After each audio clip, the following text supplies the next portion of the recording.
अभिनव झा की अनोखी कक्षा में आपका फिर से एक बार बहुत बहुत स्वागत है।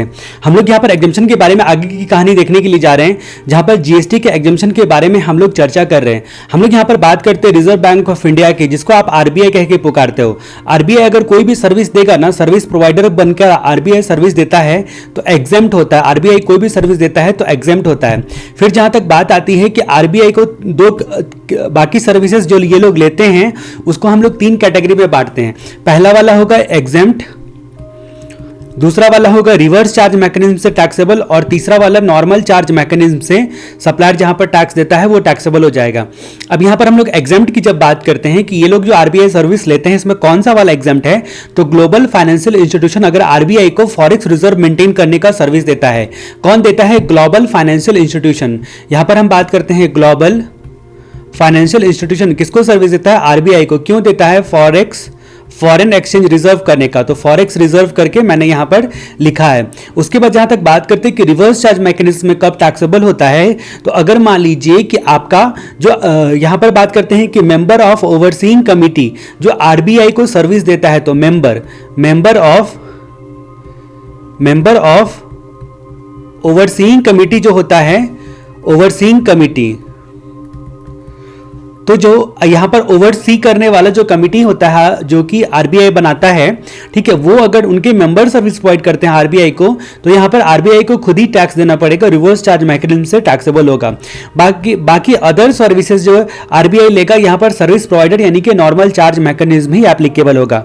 तो उम्मीद करता हूं कि आरबीआई की पूरी कहानी आपको समझ में आ गई होगी। अगर आरबीआई सर्विस प्रोवाइड करता है तो हर हाल में एग्जेम्प्ट होगा, आरबीआई सर्विस प्रोवाइड करती है तो हर हाल में एग्जेम्प्ट होगा। अगर आरबीआई सर्विस लेती है तो हमने तीन कैटेगरी में बांटा, एक आपका आरसीएम के बेसिस पर टैक्सेबल, दूसरा नॉर्मल चार्ज मैकेनिज्म के बेसिस पर टैक्सेबल, और ग्लोबल फाइनेंशियल इंस्टीट्यूशन से फॉरेक्स रिजर्व करवाने का सर्विस लेती है तो आरबीआई का वो सर्विसेज आरबीआई को जो बंदा प्रोवाइड करता है वो एग्जेम्प्ट हो जाएगा। ठीक है, ये बात हम लोगों ने जानी। अब जहां तक बात करते हैं, एक और हम लोग बात करते हैं फॉरेन डिप्लोमेटिक मिशन के बारे में। एक होता है आपका फॉरेन डिप्लोमेटिक मिशन, ठीक है। अब ऐसा ही मिलता जुलता नाम होता है आपका जो इंटरनेशनल ऑर्गेनाइजेशन, ठीक है। तो यहां पर ऑफिस या एस्टेब्लिशमेंट ऑफ इंटरनेशनल ऑर्गेनाइजेशन, तो इंटरनेशनल ऑर्गेनाइजेशन, ठीक है।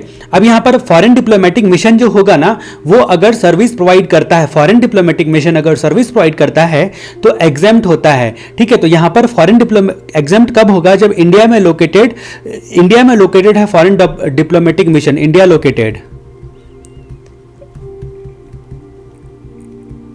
लोकेटेड फॉरेन डिप्लोमेटिक मिशन है, तो अगर ये सर्विस प्रोवाइड करते हैं तो ये आपका एग्जेम्प्ट हो जाएगा। लेकिन अगर इंटरनेशनल ऑर्गेनाइजेशन का ऑफिस या एस्टेब्लिशमेंट से सर्विस प्रोवाइड किया जाता है तो ये एग्जेम्प्ट नहीं होगा, यहां पर टैक्स लगेगा, ठीक है। तो ये लोग यहां पर सर्विस प्रोवाइडर है, बतौर सर्विस प्रोवाइडर ये लोग यहां पर सर्विस प्रोवाइड करते हैं। तो यहां की बात भी क्लियर हो गई कि फॉरेन डिप्लोमेटिक मिशन और इंटरनेशनल ऑर्गेनाइजेशन का ऑफिस या एस्टेब्लिशमेंट की बात क्लियर हो जानी चाहिए, उम्मीद करता हूं। अब जहां तक हमारी कहानी आगे बढ़ती है और हम बात करते हैं कि सर्विस अगर सरकार लोग प्रोवाइड करती है, यानी कि प्रोवाइड करने वाला कौन है? Central government, state government, local authority या union territory. Central government, state government, local authority या फिर यूनियन टेरिटरी है। Central government, state government, local authority या यूनियन टेरिटरी, अगर ये लोग सर्विस प्रोवाइडर हैं, बतौर सर्विस प्रोवाइडर ये लोग सर्विस प्रोवाइड करते हैं। तो अब यहां पर रिवर्स चार्ज मैकेनिज्म की कहानी हम लोगों ने देखी थी कि अगर ये लोग बिजनेस एंटिटी को सर्विस प्रोवाइड करते हैं, ठीक है, बिजनेस एंटिटी को सर्विस प्रोवाइड करते हैं, तो वहां पर देखा था कि आपका जो रजिस्ट्रेशन करने का जो लिमिट टर्नओवर का होता है, ठीक है, up to limit of registration required,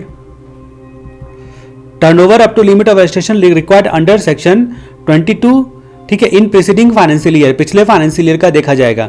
तो यहां तक तो बात आती है कि एग्जेम्प्ट होता है और इसके ऊपर का टर्नओवर था, तो यहां पर जो है वो आपका क्या देखा? यहां पर देखा कि टैक्स होता है, और टैक्स वो भी कौन देता है? तो बिजनेस एंटिटी खुद देती है रिवर्स चार्ज मैकेनिज्म से, ठीक है। तो अब तक ये कहानी देखी थी सरकार लोगों के बारे में। अब यहां पर गवर्नमेंट लोगों के बारे की जब बात आती है तो यहां पर कुछ बातें और आती है। यहां पर आती है कुछ डिपार्टमेंट होते हैं, सरकार के कुछ डिपार्टमेंट होते हैं। कुछ डिपार्टमेंट के केस में कहा गया है, कुछ डिपार्टमेंट के केस में कहा गया है, जहां पर देखो कि डिपार्टमेंट का नाम हम लोग डालते हैं पात्र, PATR। अब ये लोग भी सरकार है, अगर सर्विस प्रोवाइडर ये लोग हैं तो उस परिस्थिति में यहां पर आपका एग्जम्पशन की बात नहीं उठेगी।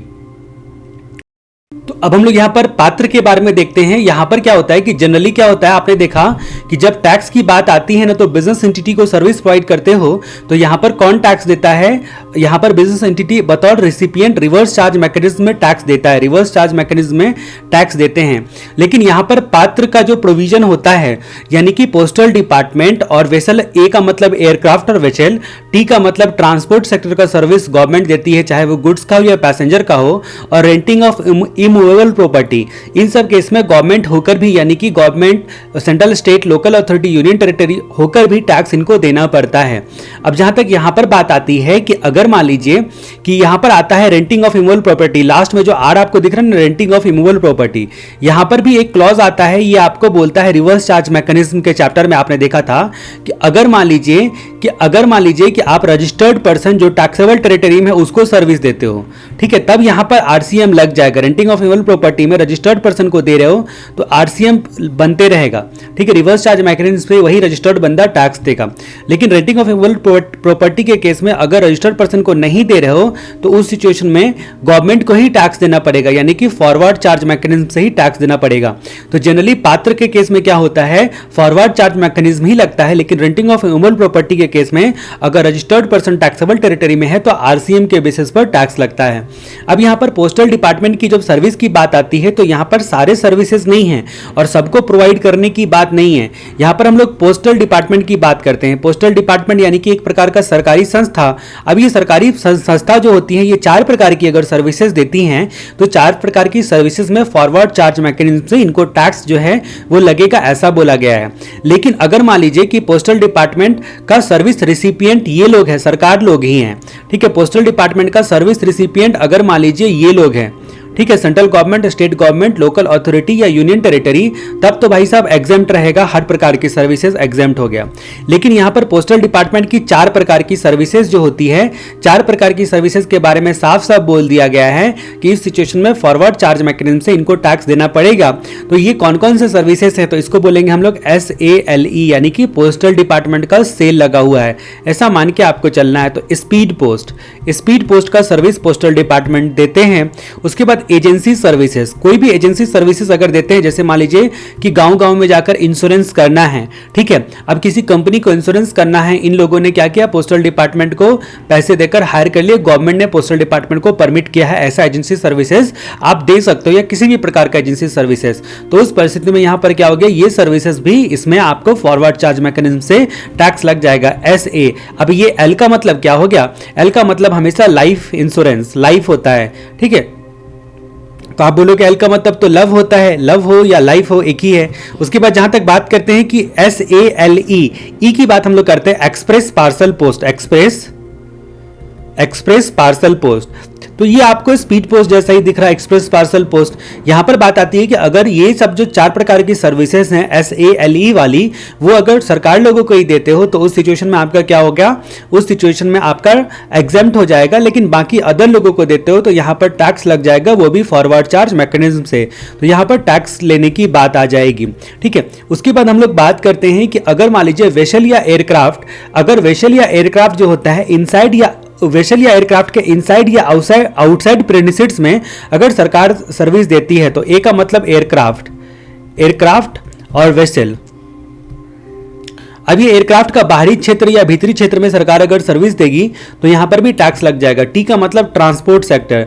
आपको पता है कि गवर्नमेंट का ट्रांसपोर्ट जो है वो सेक्टर होता है, गवर्नमेंट की सरकारी बस चलती हैं, ठीक है, यहां तक कि जो है गुड्स पैसेंजर गुड्स की भी जो है ट्रांसपोर्टेशन करवाती है सरकार, ठीक है। तो गुड्स और पैसेंजर, यानी कि आप सरकारी बस स्टैंड में जाते हो तो आपसे अगर सरकारी बस वाले भी अगर आपको जीएसटी का पैसा वसूलते हैं आपसे, तो आप उसको नहीं बोल सकते हो कि क्यों आप वसूल रहे हो हमसे, ठीक है। तो ट्रांसपोर्टेशन गुड्स और पैसेंजर के केस में, ट्रांसपोर्टेशन गुड्स और पैसेंजर के केस में आपका क्या होता है कि आपका ट्रांसपोर्टेशन सेक्टर में भी सरकार को ही टैक्स लग जाएगा, ठीक है, सरकार को ही टैक्स लग जाएगा। ये सारी बातें आपने जानी। अब जहां तक हम लोग बात करते हैं कि कुछ सिचुएशन हम लोग और भी देखेंगे गवर्नमेंट लोगों के बारे में, ठीक है, गवर्नमेंट लोगों के बारे में कुछ सिचुएशन और भी हम लोग देखेंगे देखेंगे जहां पर गवर्नमेंट और लोकल अथॉरिटी अगर ग्रॉस एनुअल चार्ज सिर्फ 5,000 रुपये तक लेती है। जैसे कि क्या होता है ना, 5,000 रुपये तक लेती है सरकार, ठीक है, कोई भी सरकार या उसका डिपार्टमेंट हो गया। जैसे कि आपने पैन कार्ड के लिए अप्लाई किया, ठीक है, 5,000 रुपये से कम का फीस है आपका, जहां भी 5,000 रुपये से कम का फीस है, ठीक है। बर्थ सर्टिफिकेट, डेथ सर्टिफिकेट, ठीक है, बर्थ सर्टिफिकेट, डेथ सर्टिफिकेट को तो खैर अलग से जो है वो आपको एग्जेम्पशन दिया गया है, ठीक है। गवर्नमेंट या लोकल अथॉरिटी से passport, visa, driving licence, birth certificate, death certificate बनवाते हो तो वो तो सीधा सीधा बोल दिया कि एग्जेम्प्टेड है। पासपोर्ट ऑफिस में जाते हो, वीजा बनवाते हो, ड्राइविंग लाइसेंस बनाते हो, बर्थ सर्टिफिकेट, डेथ सर्टिफिकेट, ये सब सर्विसेज गवर्नमेंट और लोकल अथॉरिटी बना के देती है, ये पूरा का पूरा एग्जेम्प्टेड है। बाकी सर्विसेज के केस में बोला गया कि अगर जो पर इनवॉइस जो है ग्रॉस अमाउंट चार्ज 5,000 रुपया तक है, 5,000 तक है, तो ये जो पात्र का जो सर्विस है ना, इसको छोड़कर बाकी सब एग्जेम्प्ट है। यानी कि ये पात्र का सर्विस इतना खतरनाक है कि इसमें जो है PATR वाला जो सर्विस आपने देखा, इस सिचुएशन में यहां पर क्या बोला कि 1 रुपये का भी सर्विसेज जो है तो सरकार को जो है टैक्स देना पड़ जाएगा, सरकार को टैक्स देना पड़ जाएगा इन सर्विसेज को छोड़कर अदर सर्विसेज। तो अब उम्मीद है कि आपको PATR का मतलब समझ में आ गया होगा, ठीक है। तो यहां पर PATR की सर्विस की हमने बात करी, पात्र की सर्विसेज। तो एक्सेप्ट ये पोस्टल डिपार्टमेंट, एयरक्राफ्ट या फिर ट्रांसपोर्ट या फिर रेंटिंग ऑफ मूवेबल प्रॉपर्टी जो सरकार देती है, एक्सेप्ट ये वाला सर्विसेज अगर गवर्नमेंट और लोकल अथॉरिटी देता है। ध्यान रहे कि मैंने यहाँ पर 2 शब्द लिए हैं नाम, गवर्नमेंट और लोकल अथॉरिटी, ठीक है। यहाँ पर मैंने जो नाम लिए थे वो कौन कौन से नाम लिए थे सरकार लोगों में, central government, state government, local authority और यूनियन टेरिटरी। तो गवर्नमेंट के में तो सेंट्रल स्टेट दोनों आ गया और लोकल अथॉरिटी आ गया, यूनियन टेरिटरी यहाँ पर नहीं है, ठीक है। तो यहाँ पर गवर्नमेंट और लोकल अथॉरिटी अगर सर्विस प्रोवाइड करता है, गवर्नमेंट और लोकल अथॉरिटी अगर सर्विस प्रोवाइड करता है तो इस सर्विस को हम लोग 3 कैटेगरी में बांटते हैं, ठीक है। तो 3 कैटेगरी में हम लोग बांटते हैं। पहली कैटेगरी की बात करते हैं कि ग्रॉस अमाउंट चार्ज जो है पर इनवॉइस अप टू ₹5,000, ठीक है। तो ग्रॉस अमाउंट चार्ज जिसको हमने GST लिखा अप टू 5,000, तो अप टू 5,000 तक एग्जेम्प्ट है, ठीक है। अब जहां तक बात करते हैं कि आप बोलोगे कि ये जो ग्रॉस अमाउंट चार्ज है वो 5,000 एक बार में चार्ज नहीं करता है, कंटिन्यूअस सप्लाई की बात होती है, तो क्या होगा, यानी कि हमारा जो सप्लाई है सरकार से हम निरंतर वो काम करवाते हैं, ठीक है। तो उस सिचुएशन में यहां पर क्या बोला कि आपका कंटिन्यूअस सप्लाई ऑफ सर्विस है तो पूरे फाइनेंशियल ईयर में 5,000 का लिमिट देखा जाएगा, ठीक है। If continuous supply then full financial year में अप टू ₹5,000 का लिमिट देखा जाएगा, ठीक है। अब यहां पर कुछ केसेस में साफ साफ बोल दिया कि 100% हर वक्त एग्जेम्प्ट होगा अगर ये गवर्नमेंट या लोकल अथॉरिटी सर्विस प्रोवाइड करती है। तो अब यहां पर कौन कौन से एग्जेम्प्ट होंगे, तो जब आप पासपोर्ट बनवाते हो, पासपोर्ट, वीजा, ठीक है, या फिर आप क्या करते हो ड्राइविंग लाइसेंस बनाते हो, DL बनवाते हो, या फिर बर्थ और डेथ सर्टिफिकेट, बर्थ और डेथ सर्टिफिकेट बनता है, ठीक है। तो ये सर्विस सरकार की पूरी तरह से एग्जेम्प्टेड है। फिर जहां तक बात करते हैं कि अगर आप किसी भी लॉ में रजिस्ट्रेशन लेते हो इन एनी लॉ, जैसे कंपनी बनवाया, ठीक है, फर्म बनवाया, रजिस्ट्रेशन लिया, ठीक है। फिर जहां तक बात करते हैं कि वर्कर, कस्टमर या फिर आम जनता की टेस्ट, सेफ्टी या फिर जो है कैलिब्रेशन या चेक के लिए, जैसे डेंगू नहीं हो गया है, डेंगू फैला हुआ है, कोरोना वायरस फैला हुआ है, तो उन सब के लिए सरकार ने एक प्रोग्राम निकाला कि हम टेस्ट करेंगे, ठीक है। वो किसका, वर्कर, कंज्यूमर या पब्लिक का, ठीक है। किस चीज के लिए, तो टेस्टिंग, सेफ्टी हो गया, उसके बाद कैलिब्रेशन चेक हो गया, ठीक है। तो आप क्यों, प्रोटेक्ट करने के लिए, किसको, तो वर्कर को। वर्कर अगर किसी स्पेसिफिक डिपार्टमेंट के वर्कर को ही ये काम करते हो कि भाई हॉस्पिटल में काम करने वाले जो लोग हैं केवल उन्हीं का ये टेस्ट किया जाएगा, या कंज्यूमर को, अब नॉनवेज खाने वाले जो कंज्यूमर है केवल उन्हीं को टेस्ट किया जाएगा, फिर पब्लिक को, आम जनता को, ठीक है। तो ये तो कंज्यूमर भी आम जनता में ही आ गया। तो ये सारे सर्विसेज जो होते हैं वो सरकार के एग्जेम्प्टेड होते हैं, ये सारे सर्विसेज जो होते हैं सरकार के एग्जेम्प्टेड होते हैं।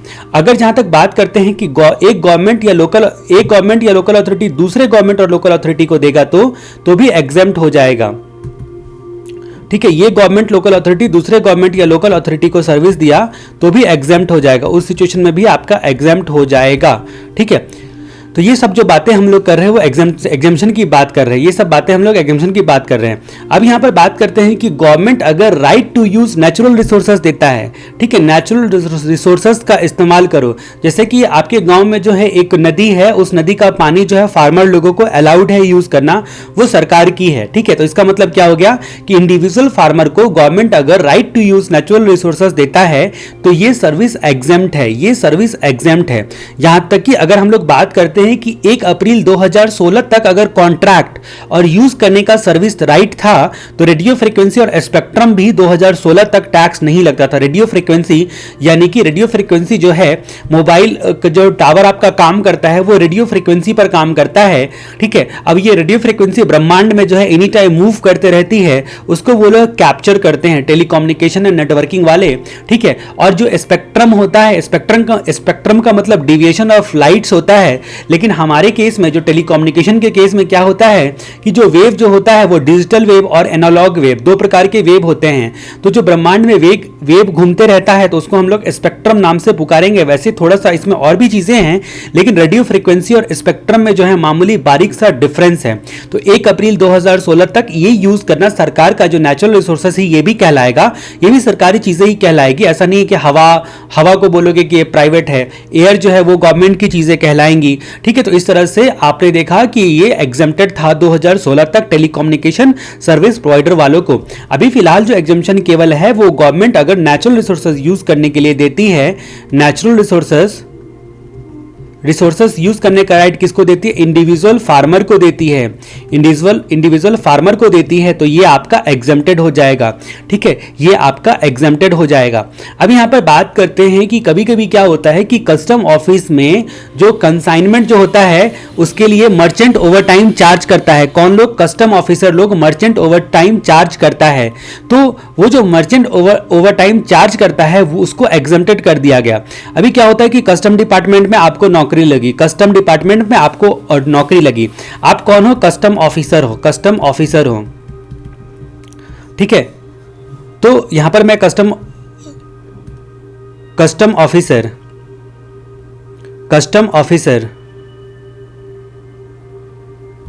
ठीक है, आप कस्टम ऑफिसर हो, ठीक है। ऐसा ड्रेस पहन के आपने जो है वो वीर जारा मूवी में शाहरुख खान को भी देखा होगा।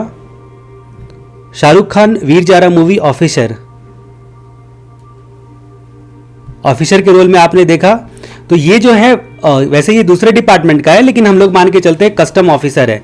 तो अब जहां तक बात करते हैं कि जो कस्टम ऑफिसर है वो लोग क्या करता है, इनको मर्चेंट ओवर टाइम चार्ज मिलता है, क्योंकि वो अपने ओवर टाइम करके वो इंस्पेक्शन वगैरह करके देते हैं। तो इसका मतलब वो सर्विसेज जो होती है वो एग्जेम्प्ट होती है, ठीक है। मर्चेंट ओवर टाइम सर्विसेज जो होता है, कस्टम ऑफिसर जो होता है कंसाइनमेंट इंस्पेक्शन वगैरह के लिए चार्ज करता है, वो आपका एग्जेम्प्ट होता है, ठीक है। यहां तक की कहानी जो है उम्मीद करता हूं आपको समझ में आ गई होगी। Merchant over time charge. अब हमारी बात करते हैं कि सर्विस गवर्नमेंट को अगर दिया जाता है तो यहां पर सर्विस लेने वाला अब कौन है? गवर्नमेंट है। यहां पर हमारी जो है गवर्नमेंट है। अब हम लोग गवर्नमेंट को इस साइड में लेते हैं और गवर्नमेंट को लिखते हैं service recipient.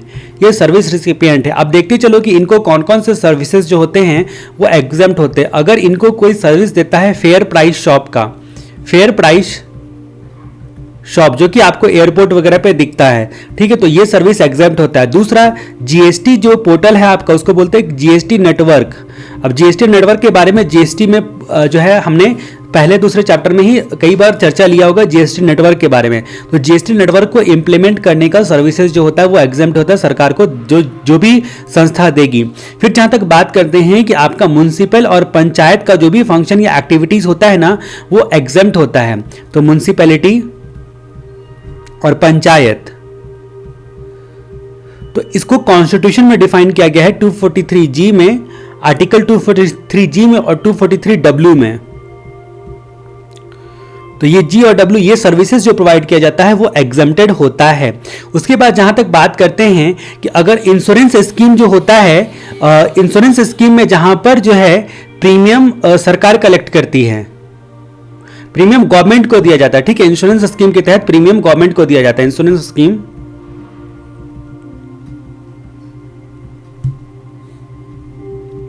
Where premium charge by government,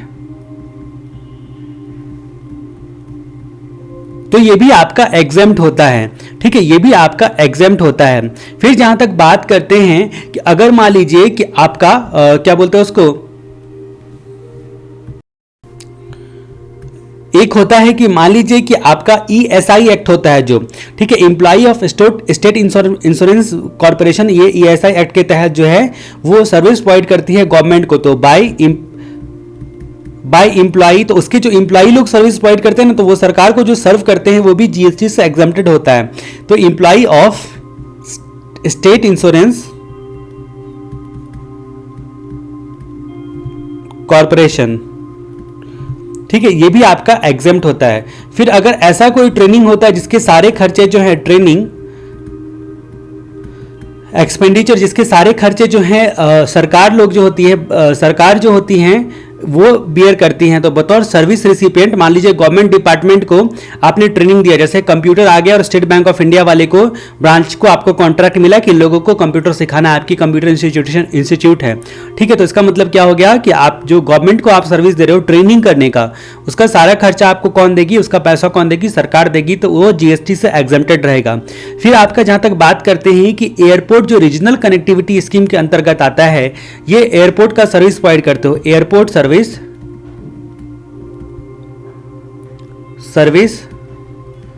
under regional connectivity scheme, ये भी आपका गवर्नमेंट का सर्विस होते हुए एग्जेम्प्ट होगा, ये भी आपका गवर्नमेंट का सर्विस होते हुए एग्जेम्प्ट होगा। ये सारी बातें आपने देखी। अब जहां तक हम लोग बात करते हैं कुछ मिसलेनियस के बारे में, कुछ मिसलेनियस एग्जम्पशन के बारे में।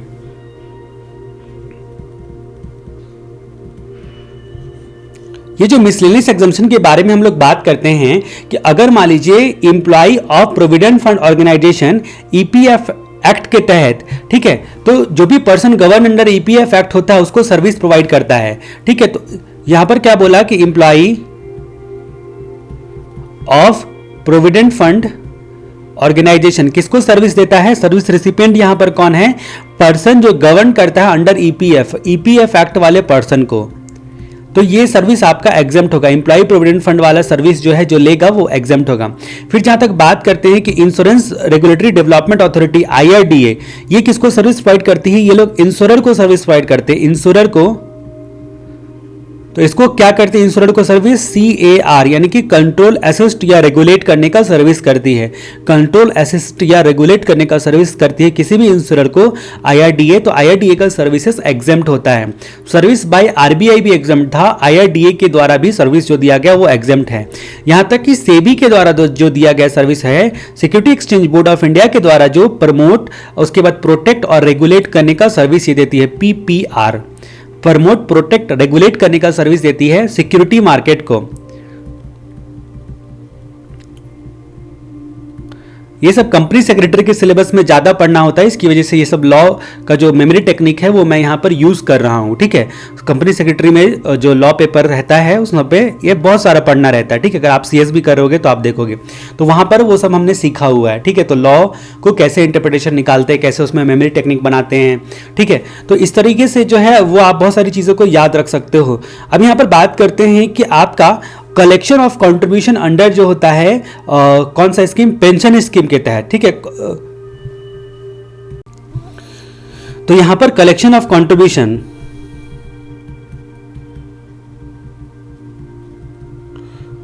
पेंशन स्कीम, तो आपने डायरेक्ट टैक्स में पढ़ा होगा नेशनल पेंशन स्कीम वगैरह सबके बारे में। वहां per employer contribution, employ contribution, दो प्रकार का कंट्रीब्यूशन होता है। 80CCD के तहत जो है अलग अलग सब सेक्शन बोलकर एग्जेम्प्टेड होता है, जो कि फाइनेंस एक्ट 2019 में वहां पर थोड़ा सा अमेंडमेंट भी है, ठीक है। तो उसी की स्कीम की बात की जा रही है। यहां पर कलेक्शन ऑफ कंट्रीब्यूशन जो होता है वो पेंशन स्कीम के तहत वो एग्जेम्प्ट होता है।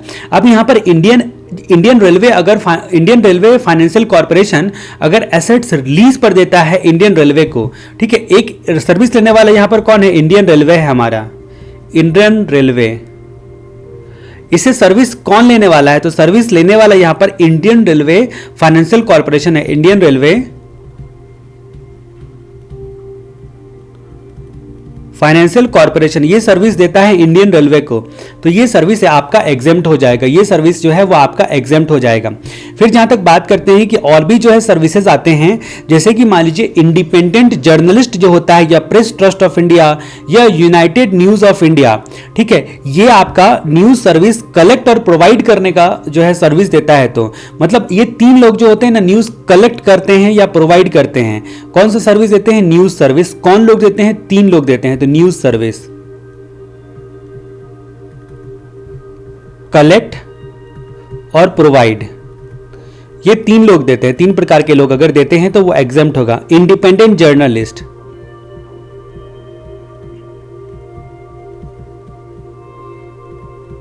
जैसे आप ललन टॉप की तरह जो है इंडिपेंडेंट जर्नलिस्ट हो, या फिर प्रेस ट्रस्ट ऑफ इंडिया के अंतर्गत आते हो, या फिर यूनाइटेड न्यूज ऑफ इंडिया,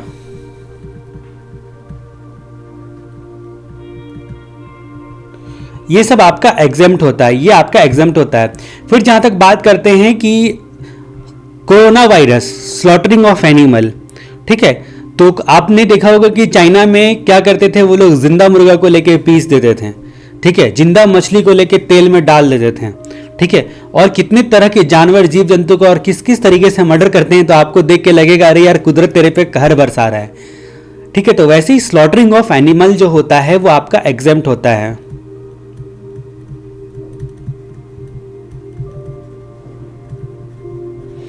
ये स्लॉटरिंग ऑफ एनिमल जो होता है वो एग्जेम्प्ट होता है, ठीक है। अब यहां पर बात करते हैं कि अगर कोई बंदा नॉन टैक्सेबल टेरिटरी में है, कोई सर्विस प्रोवाइडर मान के चलो जैसे विदेश में है, नॉन टैक्सेबल टेरिटरी में है, ठीक है, अगर कोई सर्विस प्रोवाइडर कहां पर है? नॉन टैक्सेबल टेरिटरी में है। और नॉन टैक्सेबल टेरिटरी से ये सर्विस किसको प्रोवाइड करता है? डिपेंड करता है कि आप सर्विस किसको प्रोवाइड करते हैं। तो यहां पर बोला गया कि अगर आप सर्विस प्रोवाइड करते हैं कि आपका गवर्नमेंट या लोकल अथॉरिटी को, गवर्नमेंट या लोकल अथॉरिटी को, या फिर यूनियन टेरिटरी को, या फिर जो है मैं चैरिटेबल संस्था चलाता हूं, चैरिटेबल ट्रस्ट वगैरह को, या फिर एक नॉन टैक्सेबल टेरिटरी से एक विदेशी दूसरे विदेशी को सर्विस प्रोवाइड करता है, एक विदेशी दूसरे विदेशी को सर्विस प्रोवाइड करता है। तो सर्विस प्रोवाइड अगर नॉन टैक्सेबल टेरिटरी से किया जाता है, जहां पर रिसिपिएंट कौन है? या तो गवर्नमेंट है, या फिर लोकल अथॉरिटी है, या फिर यूनियन टेरिटरी है, या फिर अगर मान लीजिए कि 12AA का चैरिटेबल संस्था है, या फिर आपका नॉन टैक्सेबल टेरिटरी का ही पर्सन है, एक विदेशी दूसरे विदेशी को सर्विस दे रहा है, तो हमको थोड़ी ना उस पर जीएसटी लेना है। उसके बजाय तक बात करते हैं कि अगर मान लीजिए कि कोई इंडिविजुअल है जो कि आपका क्या बोलते हैं, कॉमर्स इंडस्ट्री या बिजनेस के लिए नहीं, ये आपका रिसीव करता है, इंडिविजुअल पर्सनल पर्पस के लिए, इंडिविजुअल फॉर पर्सनल पर्पस, ठीक है, इंडिविजुअल फॉर पर्सनल पर्पस। जैसे अमेजन प्राइम का सर्विस आपने लिया हुआ है, आपने क्यों लिया है? पर्सनल पर्पस के लिए लिया है, किसी कॉमर्स इंडस्ट्री या बिजनेस पर्पस के लिए नहीं लिया है। तो जनरली क्या होता है, नॉन टैक्सेबल टेरिटरी वाले से आप सर्विस लेते हो तो उस सिचुएशन में आपके हैंड में टैक्सेबल हो जाता है, लेकिन आपने यहाँ पर नॉन टैक्सेबल टेरिटरी वाले बंदे से जो लिया है और कॉमर्स इंडस्ट्री या बिजनेस नहीं करते हो आप, ठीक है, तो उस सिचुएशन में यहाँ पर बोला गया है कि एग्जेम्प्टेड हो जाएगा। फिर जहां तक बात करते हैं कि अगर मान लीजिए एक है ऑनलाइन इंफॉर्मेशन डेटाबेस एक्सेस और रिट्रीवल सर्विसेज, जिसको आप OIDAR सर्विस बोलते हो। तो आपको क्या किया जाता है? OIDAR सर्विस दिया जाता है, ऑनलाइन इंफॉर्मेशन डेटाबेस एक्सेस और रिट्रीवल सर्विस जो दिया जाता है, इसको लॉ में डिफाइंड है सीधे शब्दों में, ऑनलाइन इंफॉर्मेशन डेटाबेस एक्सेस और रिट्रीवल सर्विसेज, ठीक है। यहां पर आप जो है मान के चलो OIDAR सर्विसेज जो होता है वो एग्जेम्प्ट होता है। फिर जहां तक बात करते हैं कि गुड्स ट्रांसपोर्ट में हम लोगों ने देखा था वेसल से अगर मान लीजिए कि इंपोर्ट करते हैं आउटसाइड इंडिया से up to Indian custom station का प्लेस, तो वो आपका क्या था? टैक्सेबल था, और एयरक्राफ्ट वाला एग्जेम्प्ट था। तो सीधे शब्दों में अगर एयरक्राफ्ट से इंपोर्ट करते हैं, import from outside India to the custom place of India, तो उस सिचुएशन में यहां पर क्या होगा? एयरक्राफ्ट वाला एग्जेम्प्ट था, एयरक्राफ्ट वाला जो है आपका एग्जेम्प्ट था। तो इस तरीके से नॉन टैक्सेबल टेरिटरी की बहुत सारी कहानी हम लोगों ने देखी कि नॉन टैक्सेबल टेरिटरी से अगर सर्विस लेते हो तो वो किस प्रकार से एग्जेम्प्टेड रहता है, ठीक है। अब हम लोग यहाँ पर बात करते हैं कि अगर मान लीजिए गिविंग ऑन हायर का सर्विसेज की हम लोग बात करते हैं कि भाड़े पे कोई चीज लिया जाता है या दिया जाता है, तो गिविंग ऑन हायर उसको हम लोग बोलते हैं, ठीक है। तो यहाँ पर सर्विस प्रोवाइडर कौन है? वो हायर पर देता है।